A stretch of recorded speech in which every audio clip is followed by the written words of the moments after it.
বন্ধুরা, আমার চ্যানেলে তোমাদের সকলকে স্বাগত।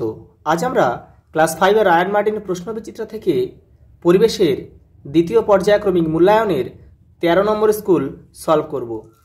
প্রথম প্রশ্ন, হুগলি নদীর অপর নাম কি? এখানে তোমরা ভাগীরথীও বলতে পারো অথবা গঙ্গা নদীও বলতে পারো। বিষ্ণুপুর শহরটি কোন জেলায় অবস্থিত? বাঁকুড়া। পশ্চিমবঙ্গের সর্বোচ্চ শৃঙ্গের নাম কি? সান্দাকফু। সান্দাকফু। বাঁশের কেল্লা কে তৈরি করেছিল?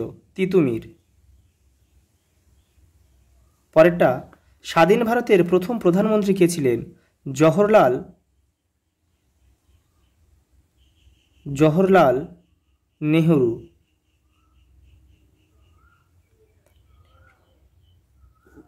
পরেরটা, মালভূমি অঞ্চলের মাটির রং কীরকম? লাল। পরের প্রশ্ন, ঘুম রেলওয়ে স্টেশন কোন জেলায় অবস্থিত? দার্জিলিং। রবীন্দ্রনাথ ঠাকুর তার কোন কাব্যগ্রন্থের জন্য নোবেল পুরস্কার পান? গীতাঞ্জলি।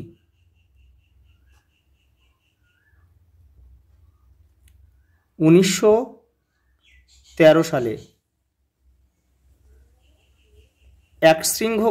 একশৃঙ্গ বিশিষ্ট গন্ডার কোথায় দেখতে পাওয়া যায়? জলদাপাড়া অভয়ারণ্যে। জলদাপাড়া অভয়ারণ্যে। কাকে গান্ধী বুড়ি নামে আখ্যা দেওয়া হয়? মাতঙ্গিনী হাজরা। মাতঙ্গিনী হাজরাকে।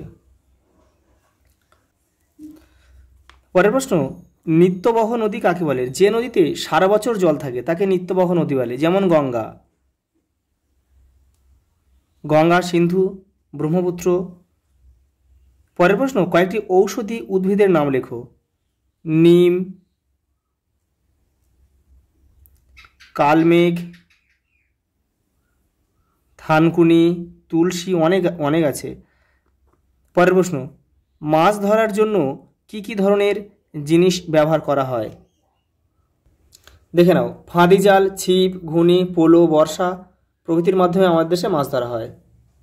পরের প্রশ্ন, ইংরেজরা বাংলাকে দুভাগ করেছিল কেন? দেখে নাও ইংরেজরা বাংলাকে দুভাগ করেছিল কেন? এখান থেকে কিন্তু এটা পুরোটা লিখতে হবে। পরের প্রশ্ন, কোন কোন ফসল চাষে জল কম লাগে? গম, আলু,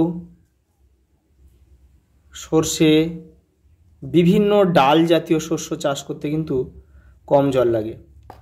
পরের প্রশ্ন, আমাদের দেশের সংবিধান কে রচনা করেন? বি আর আম্বেদকর। ডক্টর বি আর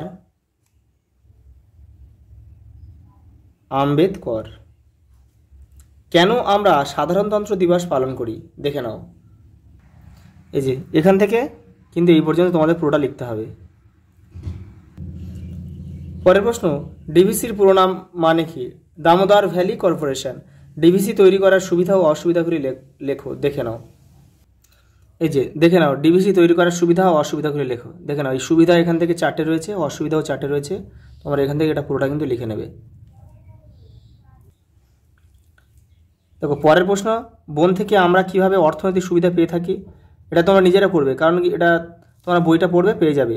বন বা গাছ কাটলে জীবকুলে কী কী ক্ষতি হতে পারে, এটা তোমরা নিজেরাই করবে। কারণ দেখো, বন থেকে আমরা কী কী পেয়ে থাকি?